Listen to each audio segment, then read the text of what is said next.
अस्सलाम वालेकुम नाज़रीन, कोहिस्तान न्यूज़ सर्विस में भलीकार आऊं असगर अली भट्ट थाणो बुलाखान में सिंधी ॿोलीअ जे महबूब चैनल KTN जी सालगिरह प्रेस क्लब थाणो बुलाखान में मल्हाई वई।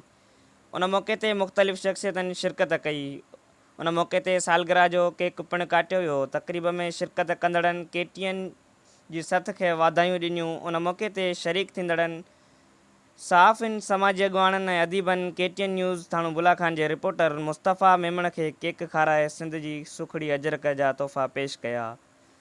उन मौक़े ते कावश मीरपुर साकरो जे रिपोर्टर कादिर मोले फोटो ऐं सिंध जे मशहूर फ़नकार मोहम्मद जुमन पांधियाणी, कोहिस्तान जे नौजवान शाहिर निमाणो नूरदीन ख़ासकी अली, कोहिस्तान जी हर दिल अज़ीज़ शख़्सियत गई बाबू, कोहिस्तान जी समाजी शख़्सियत शेख अब्दुल्ला कोहिस्तानी समेत प्रेस क्लब थाणो बुलाखान जी सथ शिरकत कई। उन मौक़े ते शिरकत कंदड़नि जो चवणु हो त KTN सिंध जे मज़लूम माण्हुनि जो आवाज़ु आहे, जंहिं हर दौर में सिंध में थींदड़ ज़ुल्मनि ऐं ज़ियादतियुनि ख़िलाफ़ आवाज़ु उथारण सां गॾु कोहिस्तान तोड़े सिंध जे मसइलनि खे आला ऐवाननि ताईं पहुचाइण में भरपूर किरदारु अदा कयो आहे। मुस्तफ़ा मेमण सां गॾु असगर अली भट्ट, कोहिस्तान न्यूज़ सर्विस थाणो बुलाखान।